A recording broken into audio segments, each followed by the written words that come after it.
Listeners, we are back with episode 6, season 3 on our local, county, and city development series, talking about how your local leaders are really the ones you should be paying attention to rather than the big, flashy, fancy federal level officials. And while those do have an impact on us here locally, it is our local people, our local designated officials, all elected or appointed, that really impact your day-to-day life. And we are answering that exact question. Why? Folks, Cheney Eldridge is on with us today. It's going to be a fantastic episode. We're going to talk about some big projects in Columbia County, what to look forward to, how she got into this role, how she is thriving as a leader here in Columbia County as your Director of Development. Listen now.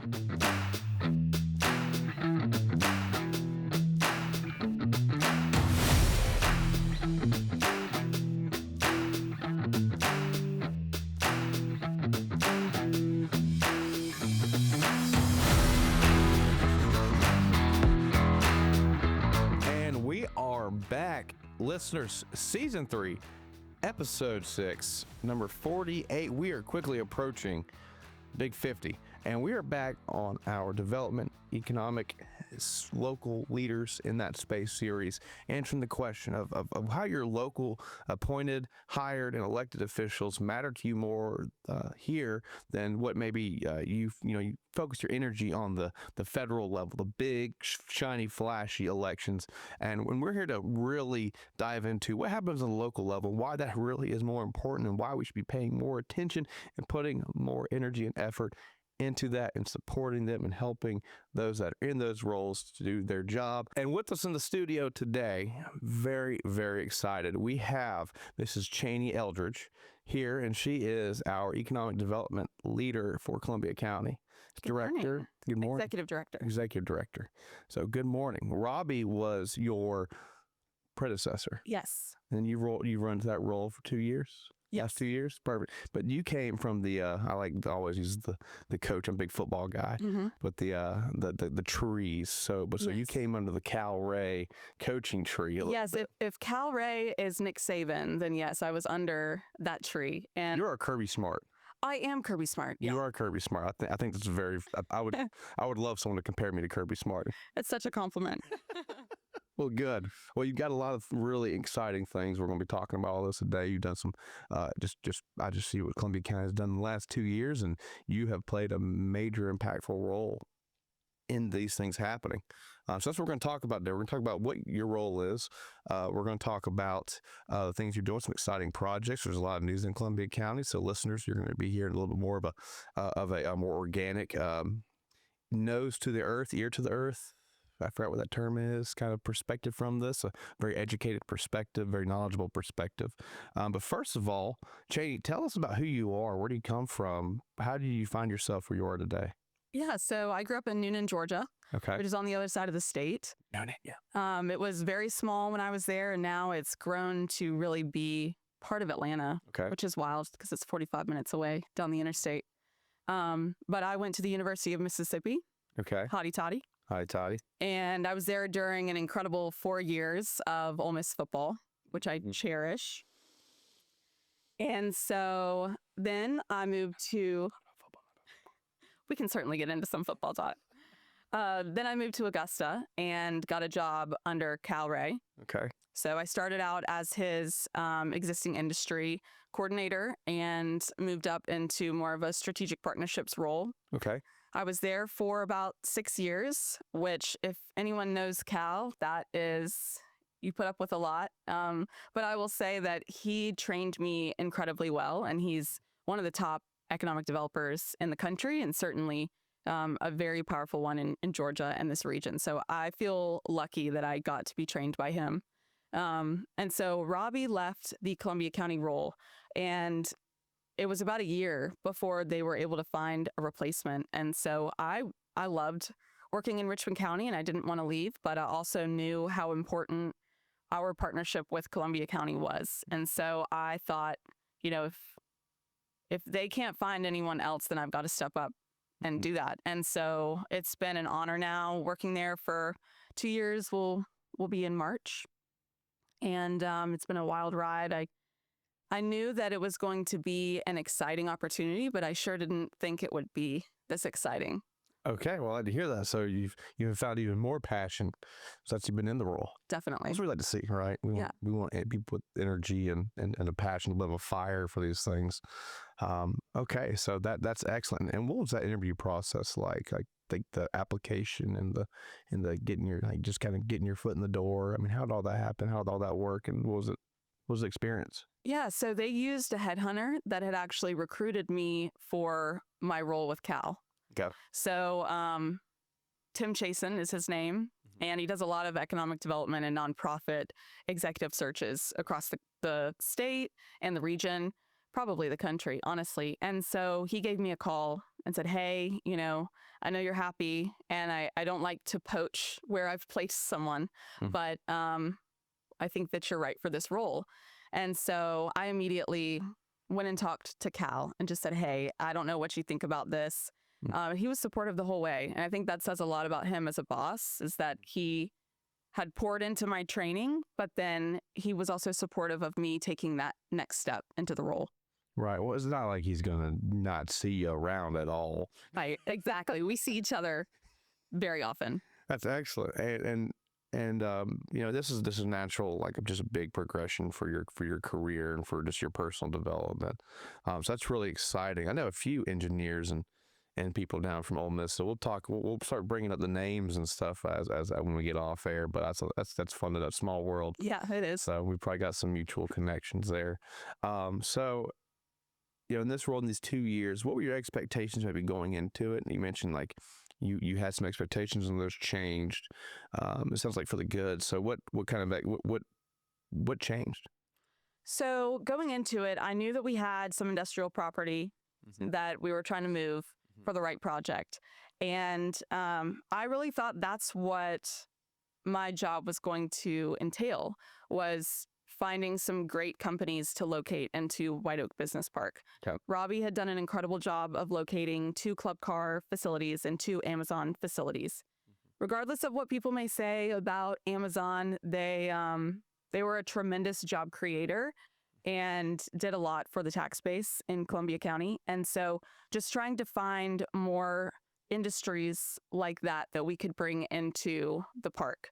The other thing was that our largest parcel was only about 79 acres. Okay. And so as far as projects go, that's pretty small, especially with the shape that it was. So it's hard to get a box of a building on a piece of property like that and know that you can expand later, which is what a lot of companies are looking for right now, especially outside of this country. You've got European companies. They want to know that they can locate somewhere and think far out and grow and expand. And so if you don't have that, then they're not really interested. And so I thought that we would be able to find some additional industrial property and maybe get an incredible project like Hyundai. That's what I was going after. Okay. Specifically Hyundai or a Hyundai adjacent? Just a mega project like that, something that could transform the community in a positive way.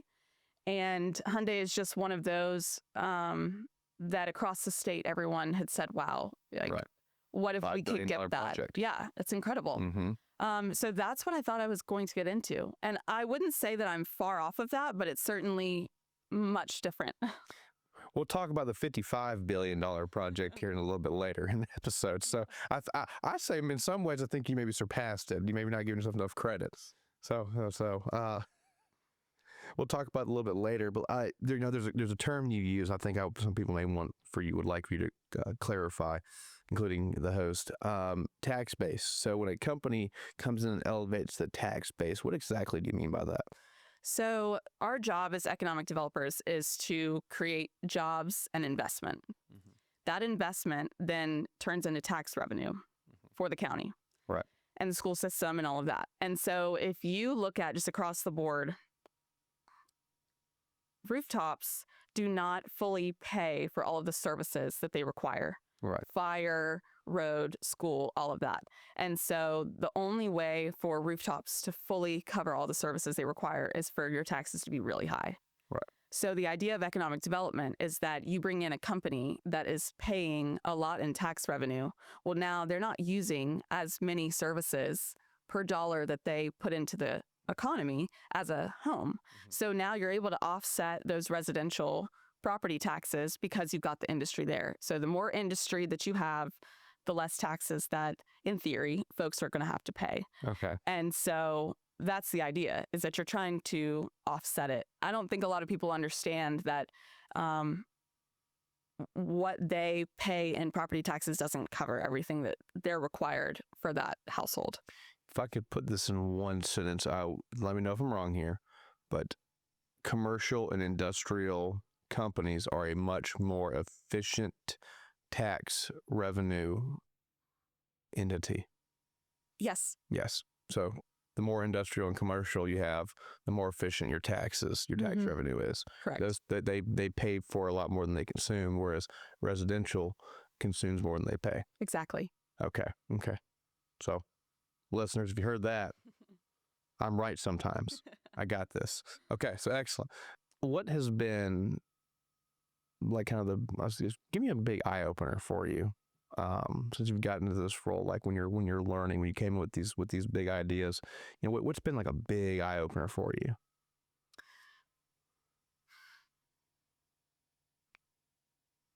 The biggest eye opener was probably the public pushback on a lot of what we do. Okay. Why do you think that is?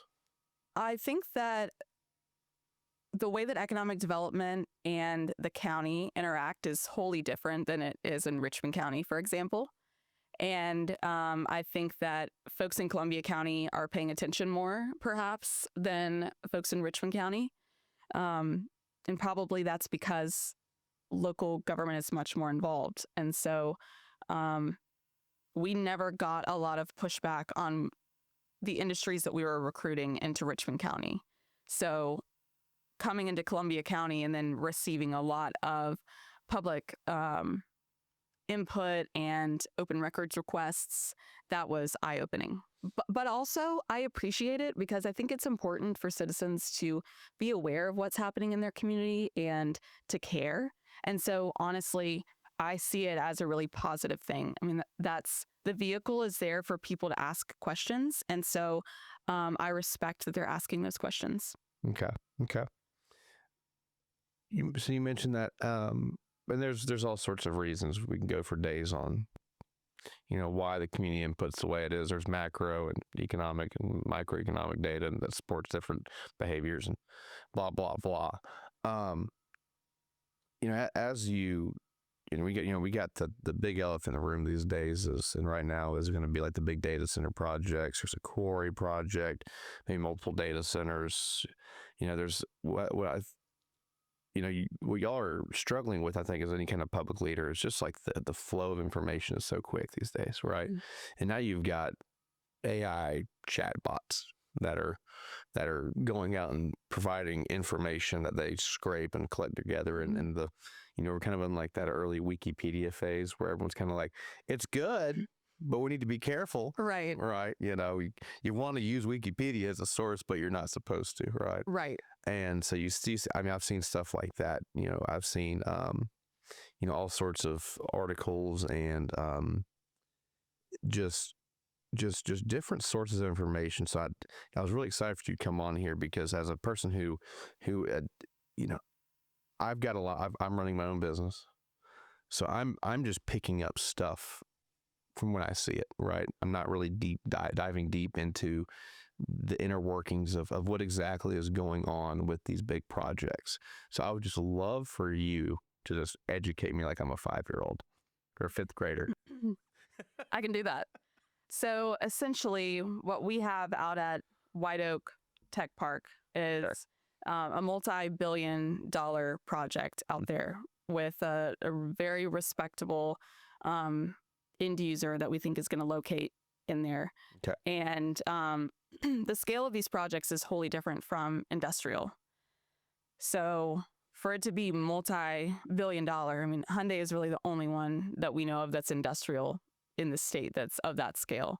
But the data centers that we have going on in Columbia County, which there are 3 sites now. They're not the only ones in the region. Right. They're all over this region. They're in Richmond County. They're obviously in Aiken County. Facebook's doing something in Aiken County, right? Yes. Right. And there's something up passed by something in Richmond County, something getting built, huge getting built. And I'm going, what is that? Mm-hmm. Yeah. It's just... Yeah, they're everywhere. So it's not unique to Columbia County. I think we're getting a lot of heat for the ones that we have, but they're not the only ones. Right. And so data centers are important because everything that we do on the internet and through our phones lives in a data center. Right. So there's 2 different types. There's a storage type of data center, and then there's this AI type of data center. Okay. And so the AI data centers are important for these systems that companies are building, ChatGPT, Google Gemini, things like that, that require a lot of processing. And so in my opinion, this is an issue of national security in that every country is trying to build these systems and locate these facilities. And we want to make sure that we are protecting the data and the systems that are being built. We want them on American soil. We want them on American soil where we have an eye on them and we know what's going on. Right. There's a whole nother internet, based in different countries that we don't even really interact with. But, there's some apps we use here. Exactly. And there's been fun video apps that, get talked about getting banned on different platforms because all their data goes to a country we have no jurisdiction in. Right. And what are they using that data for? We don't even know. I don't know. I've heard all sorts of theories. Yeah.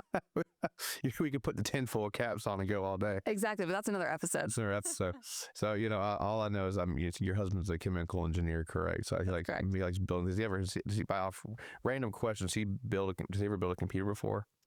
No, he is not. He's not that type of engineer. The side effect for someone who builds computers is the parts have become ridiculously expensive. Yeah. There's someone listening right now going, golly, that's why my video card is like $4,000 and my RAM sticks are went from like $50 a piece to like $500 a piece. But that the consumption is coming to these data centers. So exactly. Let me ask. I'll throw in a couple quick just quirks. The things you hear about the internet at you. Scott came on and talked about the water consumption. There's a bunch of things, but the numbers are big, but when you really look at it in context, it's pretty minimal. And the water is getting drawn from the lake, and like I said, when you look at the numbers, it's really it's not a very large amount of water compared to what happens. And he went into that a little bit. People talk about like the noise and the engineering behind these data centers and the constructions. And my understanding is there are some pretty strict guidelines regarding like how they're supposed to operate and like what their requirements are, right? Yes. What I guess blindsided me was I knew it was 1 and now it's 3. There's this big quarry thing. So like what exactly what's the headline and then what's like in the actual details of this news? Yeah. So the Development Authority and the county were working on this one site, the White Oak Tech Park. Right. And so that was all that we knew of for a while. And then just recently, it came out through private groups that there were these 2 other sites that were potentially trying to locate data centers. Okay. And so it wasn't a planned thing to have all of those, but the county wanted to go and find out what other communities were doing that had these and were successful. And part of that included creating the new zoning designation. Okay. And so that really limits what the data centers can do, where they can locate, and how many we can have based on acreage. Okay. And so I don't think you're going to see many more than what are on the rezoning. I'd be surprised if you even saw one more. Okay. From my understanding of how the county feels, they don't want to become, the data center metropolis. Like there are some communities in Virginia that are that. Place. And that's not what the goal was here. It was really for tax relief. Right. So there are also, state and federal guidelines that not just data centers, but all industries have to follow on, air pollution, water pollution, how you affect waterways that are on your property. And it's just something that doesn't get talked about when you're looking at, say, an industrial facility as often. The Savannah Riverkeeper probably talks about it every time there's a company coming in, but regular citizens aren't paying attention to it. But it's always a requirement, and it's always something that these companies are aligning themselves to. Okay. You mentioned something real quick about well, first of all, everyone's talking about housing, affordable housing. Taxes are a huge thing when it comes to housing affordability. So, I commend you guys that, we're talking about making housing more affordable. And, every month I hear about some story about someone who bought a house in Columbia County way out. And also now they have a big old development come behind them, and they're on a fixed income, and their taxes are skyrocketing because everything around them is skyrocketing, and it just literally becomes unaffordable, and they've got to do something. And then the house sells to someone else, and who's going to bulldoze it? Right. It happens every day. And it's a sad story, but it's a reality. But so you mentioned the zoning laws, and you mentioned the private part. I think it'd be good to clarify. It's not like the county, your entity, your group, or the commissioners, or the commission, the commissioners or committees. It's not. Did I hear correct when you said like that a private landowner and a private development company, like they approach you guys about this new development, these other two spots, and you're like, y'all are just y'all just have to deal with it. Y'all have to. Right. Y'all are working through it now because you're ultimately the decision maker on these things. It's really the county that's the decision maker as far as zoning goes. Okay. So that is exactly how it happened. I do want to differentiate my organization from the county. So okay, yeah. How's that? What's that look like? Yeah. So development authorities in Georgia are quasi-governmental. Okay. And so we get our authority from the state constitution.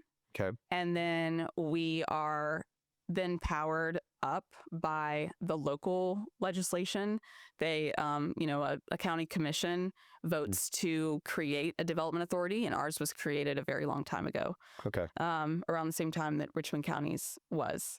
And so there are powers that a development authority has that the county does not have, and vice versa. And so one of those things is the county approves zoning, and I have no control over that.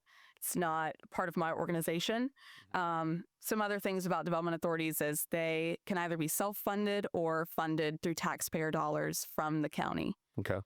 It's different in every county and city that has a development authority, which most counties do. For example, Columbia County, so far we've been funded by the taxpayers. Okay. And so our operating budget is paid for through tax dollars. Okay. The wonderful thing about this project is that the proceeds we received from the land sale will hopefully allow us to no longer require tax dollars to operate, which was my number one goal coming into this, was how do we relieve taxpayers of what we are using as a development authority. Okay. Excellent. Mission accomplished. Yeah. Good stuff. Congratulations. Thank you. So let me ask you this. So y'all purchased, y'all did purchase the White Oak Park. We did. And then that's when you sell it. And so y'all are receiving the proceeds because you have an organization, bought it, did your thing, developed it, sold it. Yes. Okay, cool. Just want to make sure that part was clear.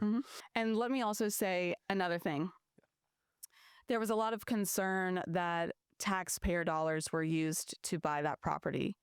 And the majority so we went out and got a loan to buy that property. And it was an interest-only loan. And we were able to cover all but one payment through the 12 months with escrow funds from the developer that we had a contract with. Okay. Part of the sale of that property included us receiving all of the money back that the development authority put into purchasing that property. So that included that 1 month of interest. It included attorney's fees, any type of filing with the county, anything that we came out of pocket for, they reimbursed us for. And so we are excited to be able to give the county back some of that money that they helped us with. Perfect. It's like you're taking things and growing them and receiving benefits from it. Yeah, of course. So seems fiscally responsible to me. Makes sense. I'm in the position where I wholeheartedly trust leadership because I assume y'all know more than I do about these things. So I'm not quick to form opinions. So that sounds excellent to me. But this is a big change, right? These kind of projects are a big change. You were literally changing landscapes. The skyline will not look the same ever again after these kind of projects are completed. I think it's necessary. I'm of the opinion that is necessary. The world is developing. I'm a big fan of you get busy living or you're busy dying, right? Bob Dylan put that one the best. And as a county, as the world changes, as people are progressing, you've got to make hard decisions about some things. There will be consequences to these big developments. There's going to be, it's not all 100% positive. Everything is just perfect. There's going to be some issues. There's going to be some potential hardships. But I think it's also important that we talk about, what are the actual, maybe the cons. When you look at a pro and con list, like what are the actual substantial cons from this whole project? What are they? What are they going to be? What are some things that really aren't necessary, that are not actually a con or a drawback? Does that make sense? I'm terrible asking questions sometimes. No, that was great. So I think you made a good point that the property that these data centers will go on will no longer be hunting land. I mean, they're going to have development on them. And so you will not be able to see them from the road. So I wouldn't say that the skyline is wholly going to change based on the topography that these sites have, but that is going to be different. And during the construction period, you are going to see more traffic out there. Okay. But once these are fully developed, the traffic is very minimal in comparison to the homes that were going to be able to go on all three of these sites. So for mine in particular, it was 1,624 and a half acres. And so the private developer that owned that site could have put over 1,600 homes on that site. So that would have changed the landscape and that would have changed the feel of that area as well. So you take that and then you look at the Pumpkin Center site and the Bird Farm site, and all of those were going to be housing developments. So the traffic count for a home versus a data center, I mean, it is a massive difference. So you're actually not going to see as much impact on the roads as you would have if these were housing developments. Has that been you had the big meeting the other day, so was that people were talking about traffic? That was one of the things that they were worried about. They're worried about the water consumption and lighting and noise. And I understand all of those concerns. Certainly, I've sat down with a lot of people one-on-one and heard their concerns and tried to answer anything that I knew about that. Mm-hmm. The great thing is that we have gotten confirmation for our site that the first phase is going to be air cooled. So they're not going to be pulling a tremendous amount of water. It's just going to be like an office building, Okay. Flushing toilets and running a sink to wash your hands. That's how much water they're going to be pulling through. And the technology is constantly changing. And so what we're seeing now on the amount of water required, I think is going to continue to decrease as the technology gets better and better. Mm-hmm. Okay. But my understanding is the water consumption really isn't, in context, is pretty minimal. It is minimal, but a point, less than 1% or something of the lake's daily evaporation. Yes. Yeah. But when you look at just the number by itself, it seems very large. Yeah. Millions. Exactly. And yeah, that would scare anybody. But It's a lot of milk jugs. right. Once you receive the context behind it, it's not that much. Right. Okay. going forward in the next couple years, and these projects are going to pass, or I think they voted to pass the zoning laws, right? The zoning rules. Is that what the vote was yesterday? No, so the zoning designation passed, but what the meeting was the other night was for the Planning Commission to hear those 3 rezoning applications, and all 3 were voted to approve for the commission. Mm-hmm. But the Planning Commission, they're just a step towards the county commission voting, and that's the vote that actually decides whether or not they get rezoned. Rezoned, right? Okay, when's that meeting? February 3rd. February 3rd. Okay, good. I think I kind of want to go and be in that room if I can get. Yeah, be prepared to sit there for this last one was 5 hours? Almost 5 hours. So maybe arrive a little bit early to get a good seat. Exactly. Yes. I'm sure there'll be some standing room. There was definitely standing room. Speaking of exciting developments, the whole office space over there, Ronald Reagan, looks fantastic. Oh, it's beautiful. They did an incredible job with that. Where's your office going to be in there? Hope you're somewhere in there. I did not get invited into that building. What? Yeah, I hope Scott's listening. Scott, come on, man. No, but it's a beautiful building, and they spent a lot of time planning that building years ago. And so I think what they're going to be able to do in that area is make it more efficient for people coming in to try and get county services. Okay. And I commend them for that. Okay. Excellent. Well, I have some ideas on maybe how we can get you in that bill. We'll talk after the show. I've got some really good for it. I think will work. Okay. It won't surprise you. It's not that juicy. I'm sorry, I'm making it sound juicy, but yeah, so we have that the whole corridor is going to getting really big facelets. That's exciting. Yeah. It's really exciting. The Evans, development, that whole area has been so fun to watch. We got some cool restaurants in there. You've been to Sully Steamers? Yes. Oh my gosh. Very polarizing place, by the way. Really?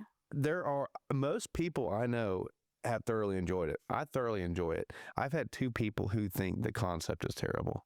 Really? By the way, yeah, they're like, it's a soggy bagel sandwich. And I'm going, that's kind of the point. Yeah, that's the whole point. It's not easy to bite through an unsteamed bagel if it's a sandwich. Right. It's just not going to work. Bagels are too rich. Exactly. You know? But some really good. Was it Walton's Tavern? What's that tavern right there in those apartment complexes? I don't know the one that's in the. It's like Waldred. I think it just opened up, and you got Sean Singh and the original the Maybon building right there. That one's really good. Oh yeah, that place is good. For those who don't drink, they got a really great non-alcoholic beer selection. Pretty good. Anyway, so that's why I appreciate that place.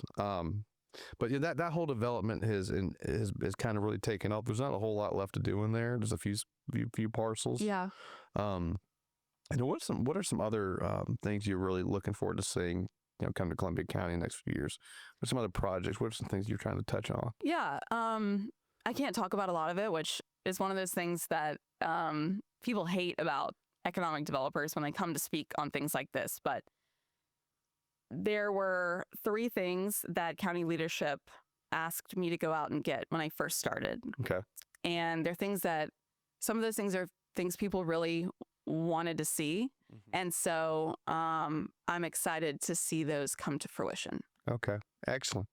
I like it. That's perfect. Yeah. It's always fun to see like all the Facebook comment suggestions. Yeah. People are very creative on what they think is happening. And I try not to read Facebook too much, but oh gosh, I would never get on if I was in your position. Yeah. But I do have people that reach out and send me screenshots of things, and it always gives me a chuckle. I love it. What since you've been in the do you want to give anybody anyone on your team like a big shout out, anyone you want to just kind of say like that you're just really proud of that you think's doing like who's been like really integral to your success? And kind of tough questions. I don't want to put any pressure because I know you don't want to leave anybody out. Yeah. I know. So I mean, it's certainly an exhaustive list, but I'll say that the staff that I have has been tremendous. I was pregnant the majority of 2025, and it was about the time that this project really kicked into gear. Okay. And so anyone out there, any women that have been pregnant working know that it is very difficult to try and come and be able to use your brain fully, right? When you're in that type of situation, but they did a great job of keeping everything afloat that wasn't this project. I really had to focus just on the project, and they managed everything else, and I'm thankful for that. My board has really been integral to my success and to our success. They have to make some hard decisions, and their support along the way, whether it's been purchasing the property or going after data centers or going after the loan, they're there to ask those important questions, but then make the decisions. And I very much appreciate them. And then the county commission and county leadership. I mean, we couldn't have done anything that we were doing without them. And that's what I love about the relationship that we have with the county, is that although the development authority can just a lot of times go and do whatever they want for the most part, we choose not to, because that relationship is important. I want to bring the economic development projects that county leadership and county commissioners want to see, and ultimately that the citizens will benefit from. And so their support along the way has been tremendous. And they've had to put up with a lot of public backlash on this project and other projects too, right? And so I just want to commend them for dealing with that and hearing their citizens and continuing to, show up to church and the grocery store and all the places that people find them and want to tell them their opinion. It is tough to be patient in that situation. Oh yeah. So easy to make a little remark or a snap or something, and it's I think every single person in that organization, the whole leadership umbrella, right, from your group to the commissioners and all that, it's just I think it's been very very fun to watch, right? Just solid leadership. Mm-hmm. I mean you are a leader for Columbia County. Make that abundantly clear. But first, real quick, congratulations, baby boy or baby girl? A baby girl. Baby girl. Oh, what's her name? Virginia. She's most of 5 months old, 6 months old, 3 months 4 months. 4 months. Isn't it fun? We had 10-month or 11-month-old at home. He turns 1 year in February. Oh, wow. It gets really fun after that. We have a 2.5-year-old, and we are just surviving. Yeah, we're just surviving. But it's quite 202, but close. Close enough. But I will say, having kids has been the greatest joy. As hard as it is as a parent, it is the most fulfilling thing, that no matter what happens at work, you come home and they're happy to see you, and they don't know what you've been doing all day, and they don't care. They don't care. And so it really helps ground me personally to, forget about all the stuff that I did that day that maybe was hard or difficult or weighing on me. Helps me reset for the next day. Yeah, something I've reflected this last year, just a lot of reflection. I can only maybe pinpoint 1 or 2 of the hard things, like a long cry or, just something. You kind of forget all the bad stuff. You really do. You don't. As soon as they go down for a nap, I'm looking at mine on the monitor thinking, oh, that wasn't that bad. They're so cute. I want to go get them up. But that's certainly biological, right? You think it is. Yeah, let's do it again. That was fun. Yeah. Yeah, exactly. Yeah. Well, congratulations on number 2. That's excellent. So Thanks. That's going to be a lot. Is your first, the 2.5-year-old, is that a boy or girl? A boy. Boy. Okay. So you get the mix. Good. Yes. Excellent. But so back to this. Just wanted to. I'm in baby mode right now. Yeah. But you are a leader for this area. You are a face for this area. You represent this area in some very important rooms. So thank you for that. It's a lot of pressure. Just talk about some leadership a little bit. What's something you constantly are telling yourself, having to remember? What are some leadership philosophies that you're bringing to the table that you really work on day in and day out? Yeah. So one of the things that's really important to me is the book, How to Win Friends and Influence People. Okay. And that was something that my grandfather read every year. He would, reread it and remind himself of the principles. And so I try to do that same thing. And it's really important for anyone out there that's trying to grow in their career or figure out how to be better in the position that they're already in, if they're already a leader. But it helps you understand how to motivate people and how people work. And without that book, I don't think I would be as successful as I am, because it really is about the other person always. Mm-hmm. Purpose, positivity. Yes. Mm-hmm. What's one of the other principles in that book? I can't remember. Anyways, You need to reread it. I need to reread it. I know.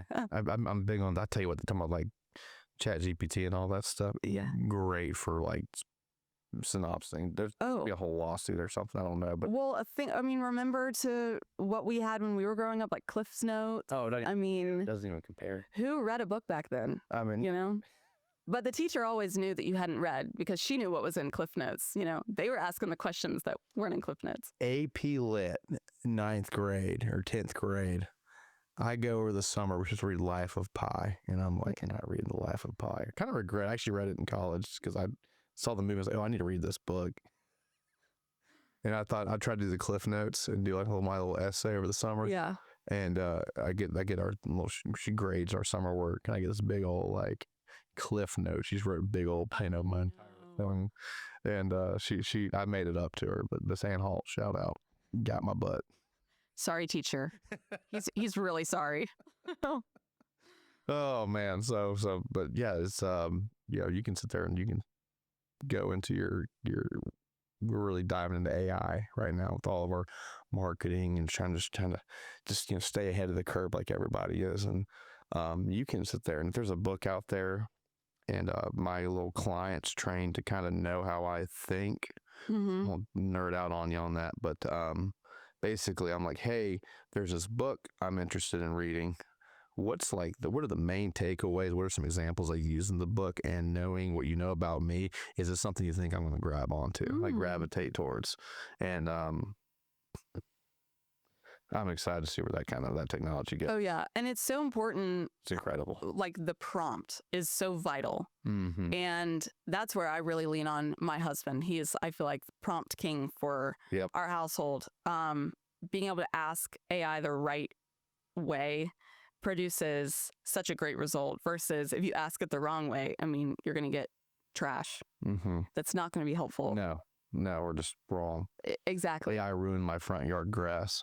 Oh no. And it's a whole thing. Shout out Matthew's Turf Management for telling me I'm a numbskull. Thank you, Matt. Would cry. It grows back. I got all this brand new zoysia grass in my front yard, and I was like, yeah, dude, go put rye in it for this winter time. It's great. And those guys over there, they're like, I was brought to talk to Matt, and he's like, oh God, dude, no, no, you don't do that. That's a great example of AI's limitations. They've never grown grass before. They've never grown grass. I see one source tells you to put ryegrass in your zoysia, and yeah, dude, do it. Yeah, it blew up on that. Well, so this is a good, I'm actually really curious about this, AI, new tech in your industry and the economic development. I mean, it's a lot of relationships. It's a lot of, once again, winning your friends, influencing people, just being really dependable and good and positive and listening and being present. I mean, those are things that are just never going to change. But what kind of technology is coming into your industry? What kind of, what are you seeing? What are you learning in like that whole space? Is there anything interesting you can talk about or dive into on that end? Honestly, we use it a lot if we're trying to refine messaging that we're sending out. Okay. And part of that is because I have a project manager who is maybe 2 or 3 years out of college. And so he came up through college with this as a tool, right? And so he really knows how to use it very well. And there are some things that it doesn't do well and that I don't want to rely on it. And so we don't. But when we're trying to refine a message, we put it through that thing, and it's amazing how quickly it can fix or say it a little differently. But so much of economic development is human. Right. It's sitting across from somebody and having that relationship and having enough work experience with them that there's a level of trust there. Because one of the things about economic development is that there's a lot of unknowns, and we operate on a lot of unknowns. But the activities that we're doing are concrete, right? Purchasing property or rezoning a piece of property, things like that. And so there's an element of it that I think has to be human for you to be able to calculate the risk and figure out, what the path forward is going to be. So I'm not sure, outside of like being able to analyze sites, put in a county and say, find me all the 400-acre properties that have X, Y, and Z on them. That's probably going to be a really great tool for economic development when that comes around. But a lot of it is just being an honest, good working person, willing to create a win-win on both sides of the deal. Excellent. I love it. All right, we're getting to that time where Victor starts to beat me over the head from this editing team. This is a good thing. It's all good. It means it's an interesting podcast, but we're getting close. So we're going to ask you one question, and once again, you can. But what is the one thing you are most excited for Columbia County, for your position, for your career? Just what are you super pumped about besides baby girl? For this year, it's probably number one. So besides her, what is the most exciting thing you're looking forward to in 2026? So what I would like to say is one that I can't talk about, but it's not industrial. And I'm really excited about that. But the third thing... That makes me pumped. Yes. I really like to hear that. Good. Don't tell me. Don't tell me. Maybe we'll talk about it. We're not going to talk about it, but that's really cool to hear. Yeah, I'm excited about that. Yeah, I know what it is. Well, hey, it's got to be good, right? That's great. But the third thing I think is being able to realize the positive parts of this data center project. I mean, one of the biggest things was being able to generate enough funding to not have to use county dollars for the Development Authority, but also being able to really show the tax revenue that's going to be generated just from the White Oak Tech Park project, not even to mention the other two that we have. I mean, the tax revenue is just going to be tremendous, and I'm excited to see how the county uses that to offset taxes, hopefully for county. Yeah. There, Scott came on the record saying he wants to eliminate, property tax. Yes. He'd love to see that. Yes. I think we all would love to see that. There's logistical steps to make that legal. Yep. But it's incredible to watch county leadership and the elected officials push for things like that. Not just come up with the idea, but also say, okay, it's going to take some work on our part. Let's go out and do it. Mm-hmm. And I wish more people saw that side of them. I love it. Cheney, it has been a pleasure. I was really excited to have you on, and you delivered. So thank you so much for coming on, just talking about everything, and thank you for everything you do. Yeah, anytime.